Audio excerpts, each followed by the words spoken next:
U ovoj vukojebini sam ja odrastao, gdje ne smiješ reći da si drugačiji glasno. I zašto ovdje oduvijek je bio zastoj? Ja ne razumijem to. Kako da ovdje nikad nikom ništa nije jasno? I sad nam je i gore nego ikada smo na vrijeme mislili, sad ne bi bilo kasno. Ja ne razumijem to. Nemam para da posudi ili mi žiran, makar budi stego, brate, sa svih strana. Trebam pomoć od jarana, banka neće kredit dati, pustit će me da se patim. Skupa struja, skupa hrana, kirija od stana. Ja ne razumijem to. Ja ne razumijem to. Pozdrav svima, evo nas još jednoj epizodi Perspektive. Evo nas u Prištini na Kosovu. Upravo su nam javili da gospodin Kurti, premijer, ne može da bude s nama danas zbog nekih iznenadnih obaveza koje je preuzeo, ali što se mene tiče, ja se svakako radije pričam s mladim ljudima koji žive ovdje nego s političarima, tako da drago mi je da mogu da razgovaram sa mladićima i djevojkama iz Prištine, ali i drugih dijelova Kosova.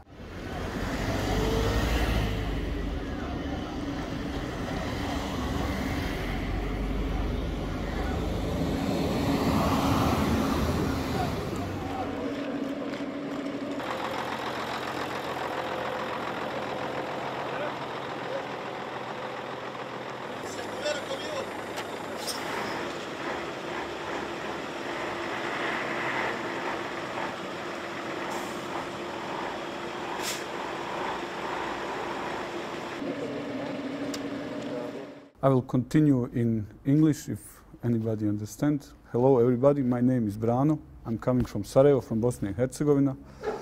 And I'm a musician and I will be your host today in this show. Right before this show, I was walking around Prištine. I was here once, like 10 years ago, playing a show, playing a concert. So long time no see, so I went around to see what is changed, what is new in Priština. And I have to say that my first impression was I can compare Priština a lot to my home city Sarajevo because I can feel the same atmosphere, which is very weird in a way because I can feel the tension and I can feel that something is in the air. Because both of our countries, 20 years ago, we went through a lot of bullshit that we all know what happened. And I guess none of these conflicts both of those conflicts are just stopped. They are not finished. They are just stopped in the process. So both of these societies are somewhere in the middle, like floating around. I still live in Sarajevo, and because I like to live in my own city, but in terms of culture, in terms of state, I don't even feel that I'm living in a state. I live in some place because I completely lost all my faith that there are politicians who can make better days for country that I'm living in. So, but I'm like much older than you, and I would like to hear your perspective about that issue. How do you feel about about your own country, your own society in that way? Like, if you think about this famous quote that Kennedy said in Berlin, like, don't ask what you can do, don't ask what country can do for you, ask yourself what you can do for your country. Like, how do you feel about patriotism? How do you feel about things like loving your country? Do you still feel that, or you are losing it?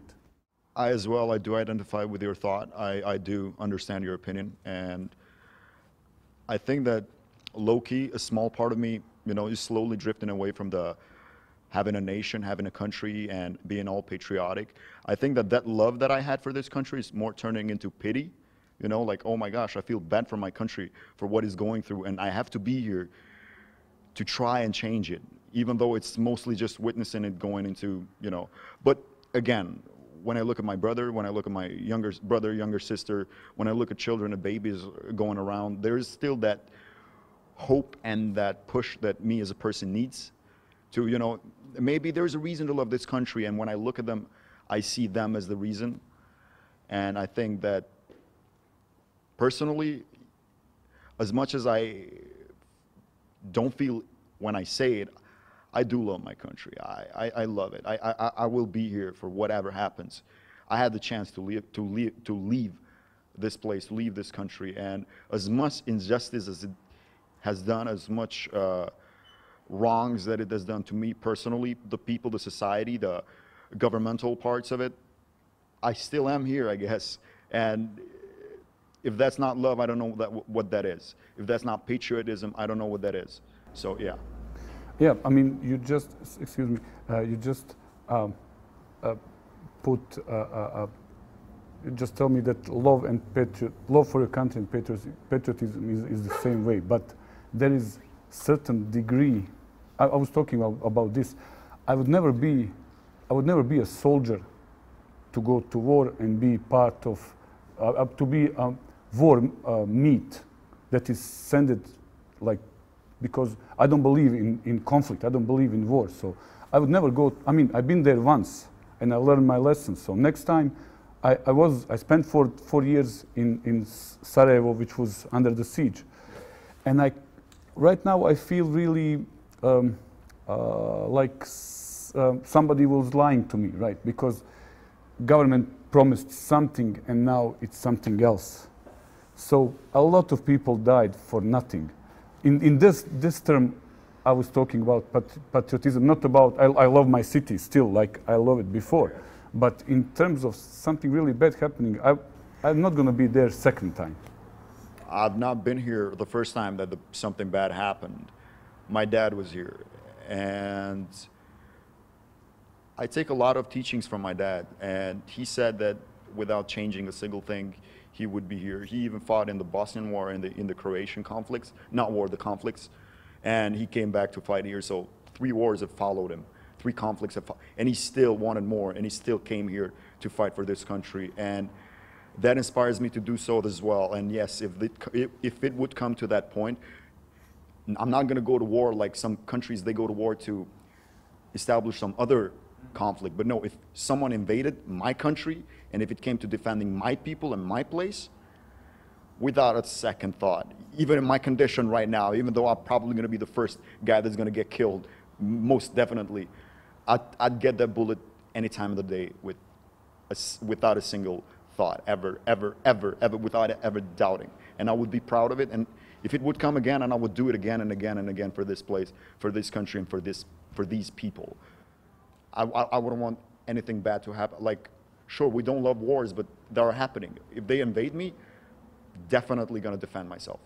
Definitely going to stand my ground. We have to consider our state or our country as our home. You know, when you're at home, you feel like this is I'm meant to be here. This is my home, my family. And just like Riyad said, if a war happens in my home, in my state, I would go there once, first time, 2 times, 3 times, till I die. And because you don't like to come some strangers in your home, right? So this is the same with your country or state. I mean, I cannot compare. I don't want to compare what happened to us and what happened to Kosovo.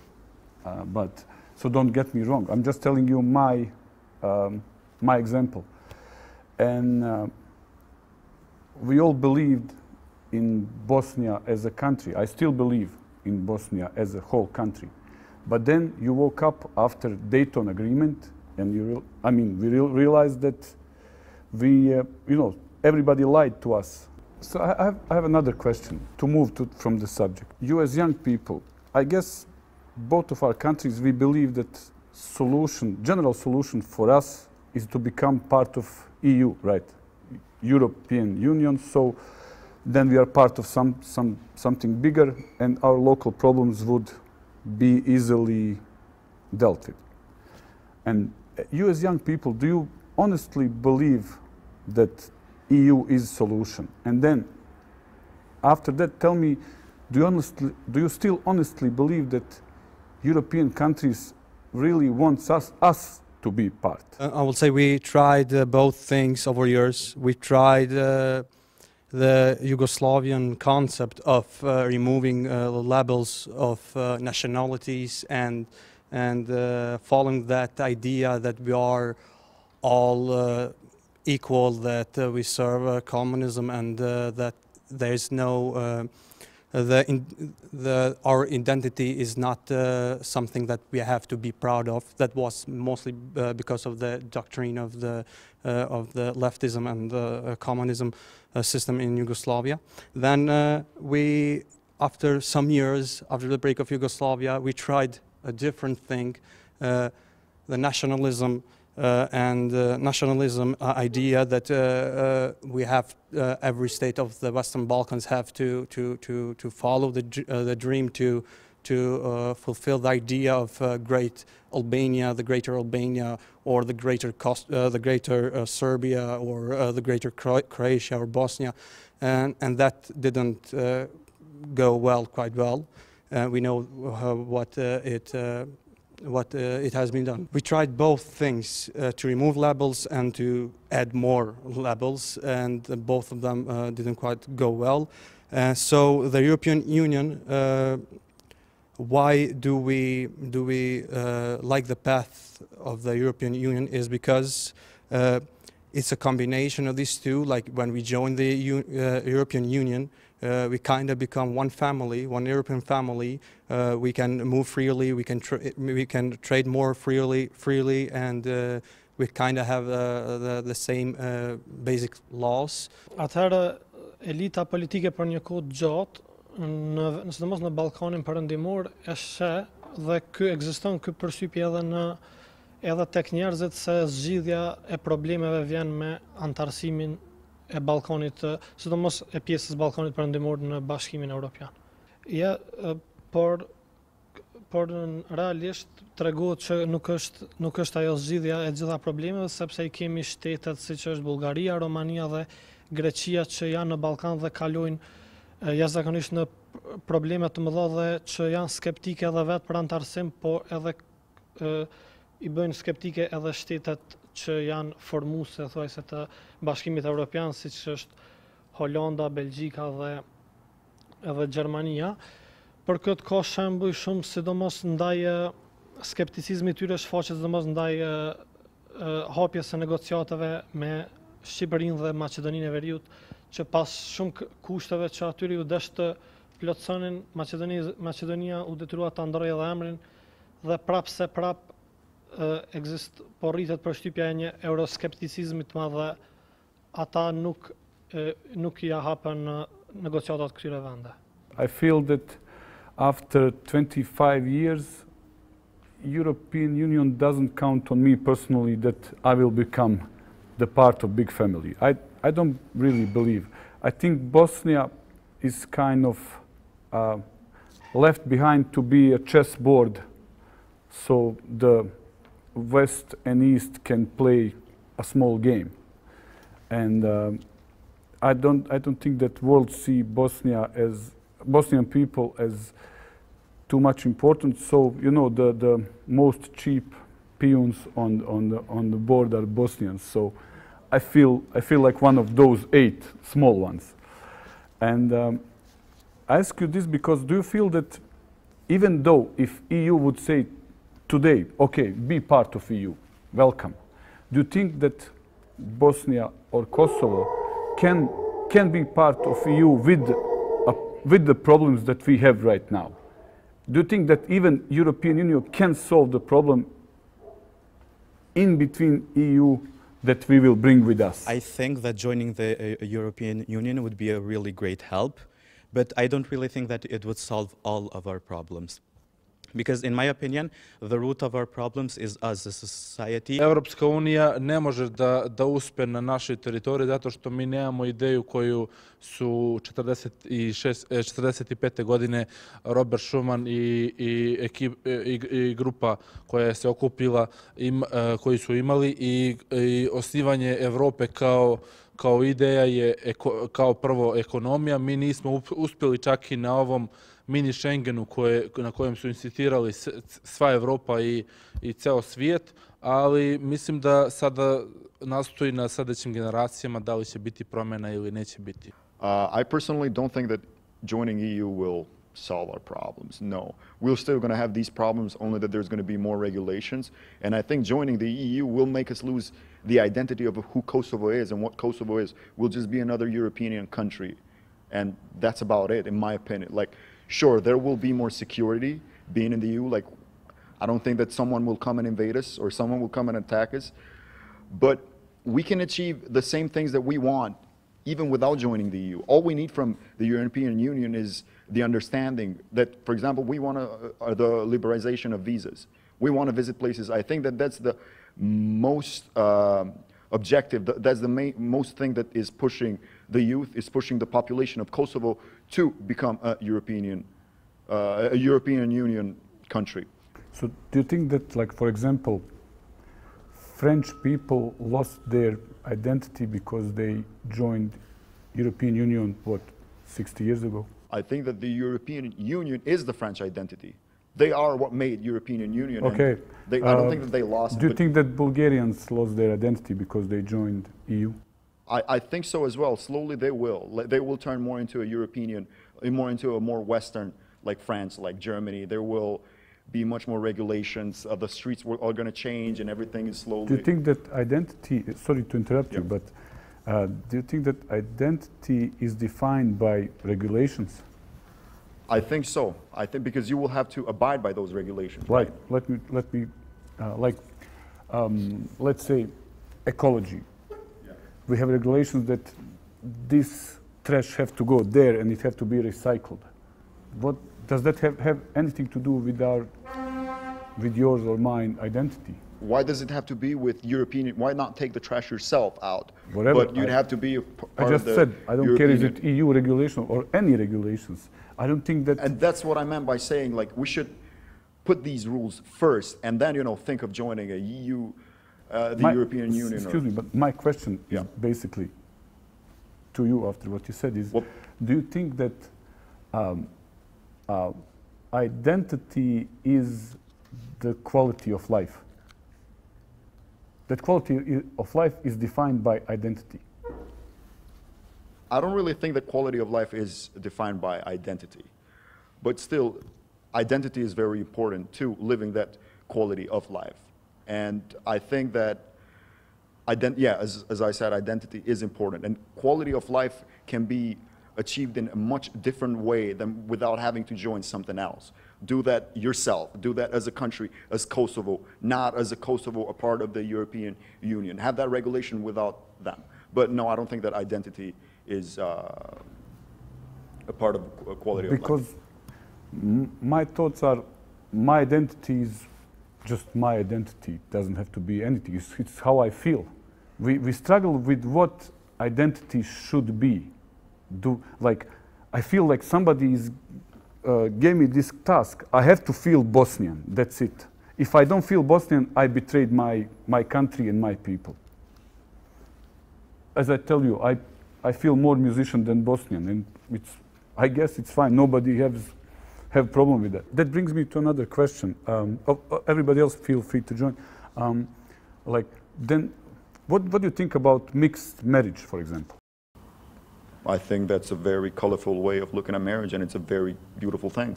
About mixed marriages, I think it's a beautiful thing to do because you kind of combine two different cultures and bring it to one, like to raise a child, to take the good things from both cultures, to raise a child. Maybe he will not have a new identity, but I think it will create a beautiful person. You will take and you will raise a child with two different traditions. I think that's a very good thing. But the thing is, maybe our parents' mentality is that they want a pure nation, a pure ethnicity, or for example, for me, they want me to marry an Albanian from Kosovo because they want a pure Albanian from Kosovo. They don't want me to be mixed with